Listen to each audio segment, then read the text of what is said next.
एवं आपका प्यारा परिवार स्वस्थ, सुरक्षित, सुखी एवं समृद्ध रहे, यही प्रार्थना के साथ हम देख रहे थे माता पिता की सेवा। आपको बता दूं, पुराने पिक्चरों में आपने देखा होगा, आजकल तो मैं करीब 31 वर्ष से पिक्चरों के बारे में इतना जानता नहीं हूँ। तो वो पिक्चरों में हमने देखा है कि जुड़वा भाई होते हैं और जुड़वा भाई में एक भाई को विलन कहीं मारता है, पकड़ के जोर से मारता है, और उधर दूसरा भाई कहीं जंगल में गाना गाता होता है हीरोइन के साथ। इधर इसको कोड़े पड़ते ही उधर वो चिल्लाता है, उस पर कोड़े का मार पड़ता है। इधर ये रोते ही उधर वो रोता है, इधर इसको बुखार आते ही उधर उसको बुखार आता है। तुरंत हम समझ लेते हैं कि जुड़वा भाई में एक दूसरे के अंदर एक शक्ति होती है, जो एक को होता है तो दूसरे को होता है। मैं आपको ये बता दूं कि जुड़वा भाई में एक को मार पड़े तो दूसरे को मार पड़ता है, ऐसा देखने में अभी भी आया है। हम कहीं यूट्यूब में आजकल वीडियो देखते हैं कि एक बच्चा रोता है यहाँ से तो दूसरा बच्चा तो दूर है, जुड़वा, वो भी रोने लगता है, एक हंसता है तो हंसता है। यह आज भी होता है जुड़वे में। लेकिन हाँ, हर घर में जुड़वे नहीं होते, लेकिन हम जुड़वे हैं।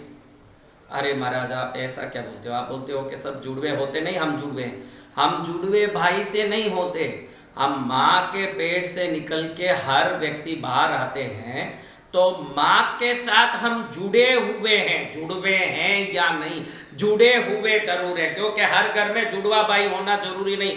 जुड़वे कभी कभार कहीं होते हैं, लेकिन माँ के पेट से हम जुड़े हुए हैं, उसी के खून से हम पले हैं, उसी के शरीर में से एक हम अंश बन के बाहर निकले हैं। आप ध्यान रखिएगा, उसकी अंदर कोई दुख आएगा तो आपके अंदर एक दुख आके ही रहेगा, क्योंकि हम उससे जुड़े हुए हैं। जुड़वे भाई है या नहीं, जुड़े हुए बेटे जरूर हैं माँ के साथ। इसलिए सावधान रहिएगा, जब भी माँ को कोई आपके द्वारा दुख हुआ तो माँ को आया हुआ दुख आपके जीवन में नुकसान बन के, परेशानी बन के, असफलता बन के, अपयश बन के, बदनामी बन के, संकट बन के, शत्रु का भय बन के आपके सामने प्रकट होगा, क्योंकि हम उसके शरीर से निकल के बाहर आए हैं।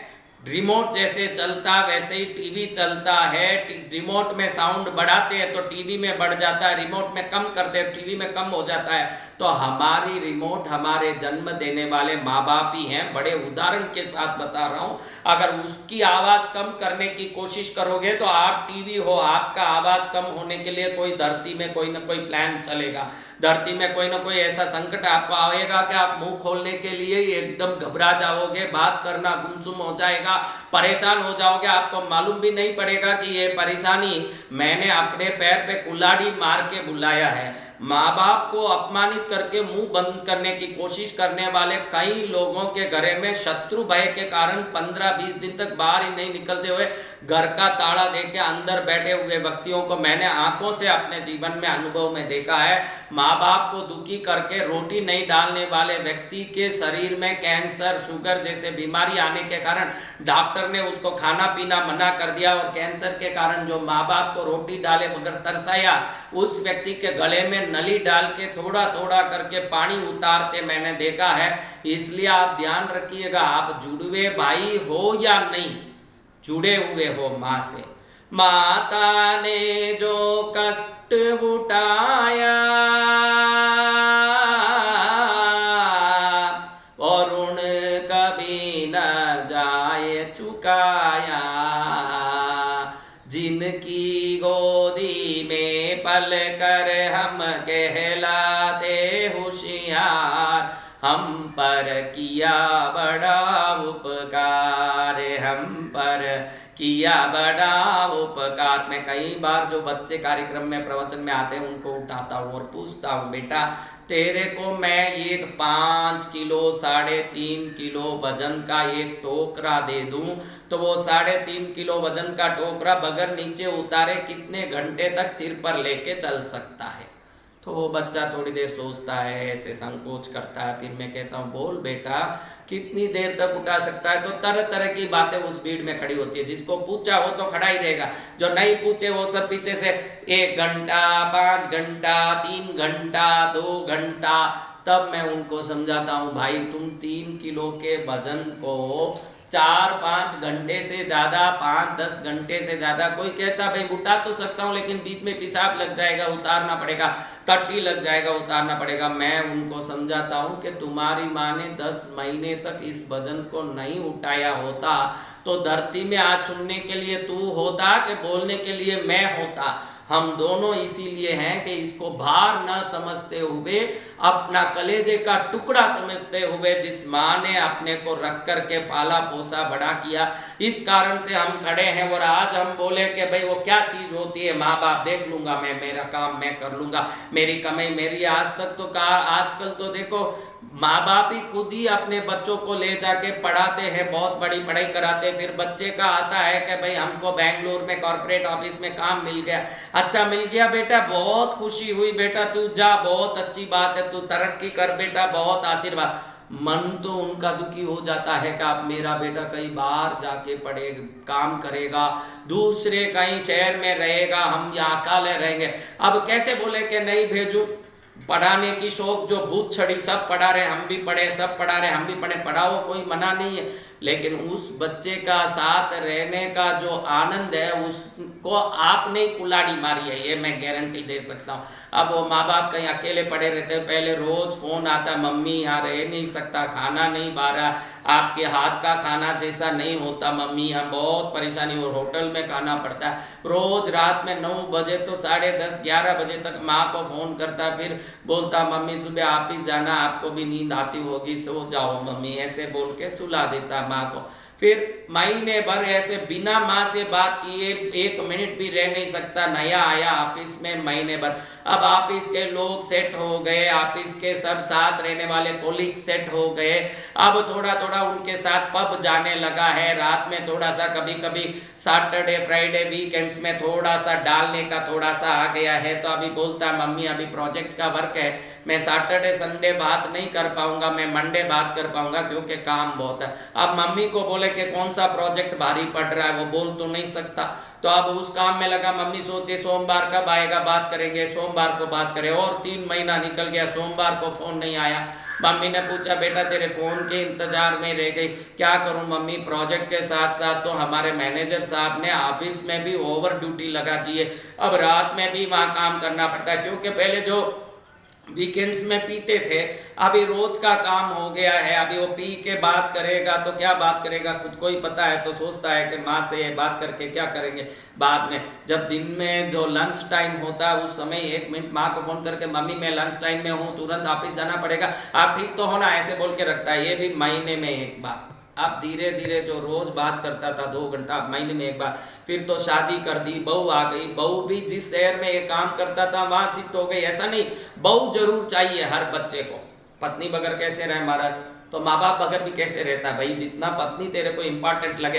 हर शादी किया हुआ लड़का फिक्स है कि अपनी पत्नी को तो अपने साथ रखेगा, उसको भी कहीं पटकना भाई, उसको नहीं पटक सकते, क्योंकि उसको शारीरिक सुख के लिए, मानसिक सुख के लिए, सब सुख के लिए। अपनी माँ किसी सुख की काम की नहीं है, उसको तो गांव में पटके रखे हुए हैं, वो गांव में कहीं बिहार में, उड़ीसा में, असम में, बंगाल में कहीं पड़ी हुई है, सड़ रही है, उसकी कोई चिंता नहीं। पत्नी हमको साथ में चाहिए महाराज, पत्नी हमको चाहिए। फिर बच्चे हो गए, वो कहीं हो गए। अब पूछो तो मालूम पड़े कि 5 साल से गांव जाने टाइम ही नहीं मिला इनको। हाँ जरूर टाइम मिला, समर हॉलीडेज आया, या जो हॉलीडे को बचा के 1 दिन का हॉलीडे, 2 दिन का हॉलीडे था, सब बचा के जब 15 दिन का हॉलीडे हुआ तो कुल्लू मनाली जाने, कोडाईकनाल जाने के लिए, एकदम कोडाईकनाल जाने बिल्कुल टाइम मिल गया महाराज। लेकिन माँ बाप को देखने 5 साल हो गया महाराज। बात कभी कभी हो जाती है, वो भी खुश है, कोई उनको चिंता नहीं है महाराज। गाँव में खेती होती है उसका, यानी इसको 2 पैसा भेजने की भी चिंता नहीं है। उसने जो खेती बेच के इसको पढ़ाया,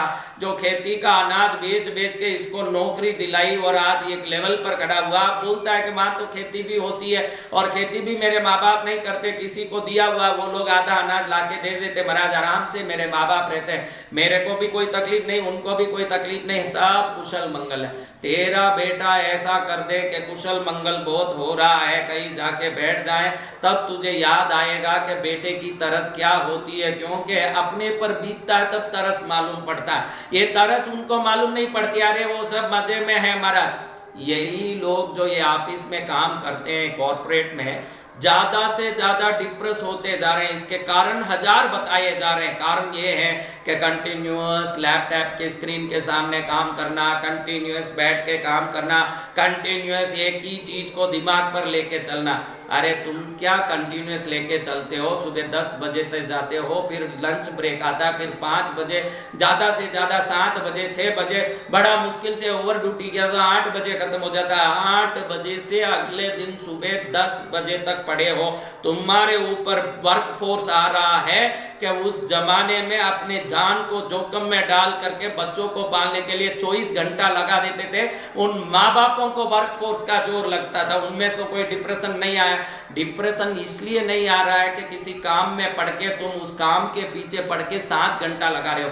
आज का कोई भी कॉर्पोरेट ऑफिस में काम करने वाला व्यक्ति 8 घंटे से ज्यादा काम नहीं करता। अगर करता है तो उसको ओवर ड्यूटी का पैसा भी मिलता है। तो पैसे के लिए करता है तो उसके ऊपर चढ़े हुए रोग और बीमारी दूसरों को मत गिना। तेरा काम तो 8 घंटे का ही है, तो अगर 12 घंटा कर रहा है तो 4 घंटे का ज्यादा मिलता है। लोभ के लिए कुछ करेगा तो उसका परिणाम भी तुझे ही भुगतना पड़ेगा। उसको दुनिया में मत गिना कि मेरा कमर दुखता है, मेरी मणि घिस गई, मेरे को स्पॉन्डिलाइटिस हो गया, मेरे को फलाना हो गया। तूने वो बीमारी ढूंढा है। लेकिन आज जो स्ट्रेस आ रहा है, आज जो तकलीफ आ रही है, उस जमाने में इसलिए नहीं थी। उस जमाने में अपने बुजुर्गों का सम्मान करने का एक जो सुंदर प्रथा था, उस आशीर्वाद ने उन सबको सदा निरोगी रखा था, सभी प्रकार से सुखी रखा था। हर दुख में कोई ना कोई ईश्वरीय सहयोग उनको मिलता था। आजकल ये बच्चे छोटी छोटी बातों में आत्महत्या कर लेते हैं। अच्छी पढ़ी हुई लड़की लाते हैं, बहुत कमाई वाली पत्नी आती है, उसके बाद भी ये कहीं ना कहीं जाके खुद को फांसी चढ़ा लेता है, कुछ हो जाता है। इसका कारण है कि स्वयं को ही सब कुछ मानना और अपने जन्म दिए हुए को चौबन्नी का इज्जत नहीं देना, और जब मुश्किल पड़ती है तो एक क्षण में उस मुश्किल से खुद का अंत कर लेना। मैं तो सदा यही कहता हूँ कि अपनी माता पिता की सेवा में दिल जान लगा दो। माता पिता की सेवा में अगर बराबर बुद्धि लगा लिए तो समझ लो कि उन माता पिता के आशीर्वाद से जो जीवन मिलेगा सर्वोत्तम मिलेगा।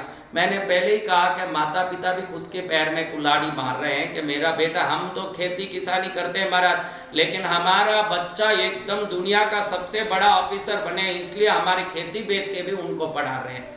अरे भाई, ये खेती किसानी में कौन सी तकलीफ आ गई? हम आज खेत नहीं होते और किसान नहीं होते तो इस धरती में हम क्या करते? इस धरती की रीढ़ की हड्डी तो खेती ही है। आप उसको छोड़ करके इन बच्चों को ऑफिसर बना के आप अपने खेत में ही रह गए ना, वो शहर में चले गया ना, वो अपनी पत्नी बच्चों के साथ दारू सिगरेट के साथ मजा ले रहा है। वो दारू सिगरेट का मजा लें और स्वार्थी बने, इसलिए आपने इतनी मेहनत की। अगर आप सच्ची में उसको कुछ बना रहे हो तो साथ साथ संस्कारी भी बनाओ उस बच्चे को। वो संस्कार नहीं होगा तो क्या होगा? वो हम यूक्रेन से वापस आए हुए उन विद्यार्थियों के साथ देख रहे हैं आप, जितना वीडियो ये यूक्रेन से आए हुए विद्यार्थियों का देखो, एक केंद्रीय मंत्री सामने खड़ के उनका स्वागत कर रहा है, हाथ में एक छोटा सा गुलाब दे रहा है, वो उसको ऐसे नीचे पटक के चल रहा है। अच्छा, यही शिक्षा तूने अपने जीवन में ली? मैं पूछता हूँ कि काहे लिए ये सब यूक्रेन गए? भाई काहे लिए गए?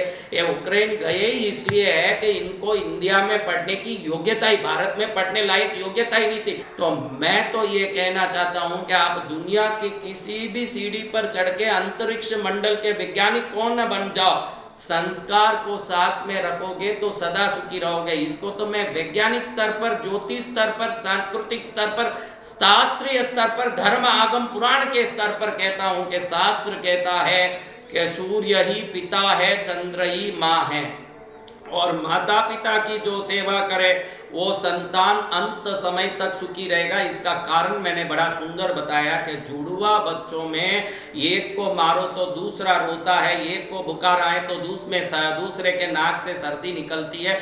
जैसे ही माँ के पेट से निकला हुआ हर व्यक्ति माँ का जुड़वाई है। अगर जुड़वा बच्चे हर एक में नहीं हो सकते तो माँ बेटा तो पूरी दुनिया में होते हैं। कई लोग कहते हैं कि भाई कभी जुड़वा हम देखे ही नहीं, तो जुड़वा देखना बहुत रेयर है, मैं मानता हूँ कभी कभी जुड़वा बच्चे होते हैं, लेकिन माँ का बेटा जो जन्म लिया है वो माँ का जुड़वा ही है, क्योंकि माँ के कलेजे से ही वो टुकड़ा बन के बाहर निकलता है। और माँ को जो दुख देगा, माँ को जो परेशान करेगा, माँ के मन में वेदना हो ऐसा करेगा, तो जैसे जुड़वा भाइयों में एक को कोई कोड़ा मारे तो दूसरा 100 किलोमीटर दूर हो उसको कोड़े का मार का निशान लगता है और वो जोर जोर से चिल्लाने लगता है, वैसे ही माँ को जो दुख दिया वो खुद दुखी बन करके चिल्लाएगा। इसीलिए आपको कहता हूं कि आप उसी माँ के अंश हो, ये पहले समझ लो। माँ बाप में क्या पढ़ा, जन्म दिया, एक व्यक्ति ने कोर्ट में केस तक डाल दिया। अभी मैंने पढ़ा, पेपर में कहीं पढ़ा था, उसमें लिखा था कि बेटे ने बाप पर केस डाल दिया कि मैं इतना उम्र होकर भी ये शादी नहीं करा रहा मेरा, इसको शादी कराने का बोलो, ऐसे कोर्ट में केस डाल दिया बाप के ऊपर। बहुत अच्छे बेटे हुए भाई, बहुत शानदार बेटे हो, ऐसे बेटों से धरती का कल्याण हो गया है। जो बाप पर केस डाल रहा है कि भाई मेरे को अभी तक शादी नहीं करवा रहा है, लायक लड़की नहीं ला रहा है, ये केस डालने के लिए नहीं, हमारे जीवन को उनके चरण में सूटकेस बनाने के लिए हम बेटे बने हैं। उनके चरण में पढ़ोगे तो तब जाके कहीं सुख आएगा, और वो चरण से दूर रहोगे तो दुख ही दुख आएगा। जमाना बदल गया और लोग सोचते हैं कि ज्योतिष में क्या पढ़ा है, ये सब शास्त्र में क्या पढ़ा है। देखिए, आप जन्म लेते हैं उसके 1 मिनट पहले भी माँ के स्तन से दूध नहीं आता है, 1 मिनट पहले तक भी। जैसे ही आप बाहर निकलते हैं वैसे ही उसमें से दूध उत्पन्न जिस ईश्वर ने किया है, उस ईश्वर का बनाया हुआ सभी विधान पर विश्वास रखोगे तो ही मंगल होगा। जिस ईश्वर ने आपके जन्मते ही आपकी दूध की व्यवस्था की, उन्होंने ही इन शास्त्रों के द्वारा आपकी सुख की भी व्यवस्था की है। उस शास्त्र को मानोगे तो सुखी रहोगे। माँ बाप की सेवा करो, ये जो शास्त्र बोल रहा है ये कोई पगला शास्त्र नहीं है। जो माँ बाप की सेवा नहीं करते, विदेश में पढ़े हैं जो लोग, जैसे ही मेजर हुए, माइनर थे जब तक माँ बाप के थे, मेजर होते ही अलग हो गए, अपने घर में रहने लगे, अपना जॉब करने लगे, अपनी व्यवस्था में रहने लगे, अपने जीवन जीने लगे। उन सब की गति देखो, 5 शादी, 7 शादी, 7 डाइवर्स, उसके बाद बूढ़ा होने के बाद। मैं विदेश में बहुत रहा हूँ, मैं लंदन में, यूरोप में, अफ्रीका में, अमेरिका में, इजिप्ट में, अफ्रीकन सिटीज में, दुनिया, ग्रीस में, दुनिया के हर देश में गया हूँ। और मैं जानता हूँ कि भाई आप विदेशों में देखोगे तो माँ बाप की सेवा, माँ बाप की भक्ति, माँ बाप का समर्पण नाम का कोई चीज भी नहीं है। और उनके जैसे नींद की गोली लेके नींद लाने की कोशिश करने वाले बदनसीब जीव भी इस दुनिया में कोई नहीं है। और भारत जैसे सेवादायी देश भी दुनिया में नहीं है, और उस सेवा के द्वारा खुश नसीब लोग भी दुनिया में और देश में नहीं है। इसलिए आप ध्यान रखिएगा, माता पिता की सेवा से माँ बाप को सुख मिलता है या नहीं वो अलग बात। उनको तो आप तकलीफ दोगे तो भी वो नहीं कहेंगे कि तुम मेरा बदमाश बेटा है, वो तो यही कहेंगे कि मेरा कलेजे का टुकड़ा है। लेकिन सुख आपको मिलेगा, खुशी आपको मिलेगी, शांति आपको मिलेगी, आनंद आपको मिलेगा। क्योंकि इस प्रकृति का नियम है कि हम जिस अंश से निकल के आए वो अंश सही होगा तो हमारा जीवन सही होगा। रिमोट सही होगा तो टीवी सही होगा, रिमोट के बटन सही होंगे तो टीवी के चैनल सही होंगे, रिमोट के अंदर सेल बैटरी सही होगा तो टीवी तुरंत चालू होकर के प्रकाशित होगा। तो आप रिमोट रूपी माता पिता का सेल, बटन और कनेक्शन तीनों को व्यवस्थित सेवा के साथ रखोगे तो टीवी रूपी आपका जीवन प्रकाशित होगा, चमत्कारित होगा, आनंद मंगल में परिवर्तित होगा। यही बात को बोल करके सेवा कैसे किया जाए महाराज, ये भी तो बताओ कि सेवा कैसा किया जाए। हम सेवा किसको समझे, उनको वंदन करें उसको सेवा समझें, उनको अच्छी रोटी डालें इसको सेवा समझें, सेवा किसको समझे महाराज, ये भी तो अभी समझने जैसी बात है। तो हम अगले प्रवचन में क्या करें जिससे हमारा जीवन सफल भी हो, समृद्ध भी हो, आरोग्यमय भी हो, श्रेष्ठ भी हो, इस बात को अगले प्रवचन में देख के अपने जीवन को धन्य बना लें। जय मां पद्मावती।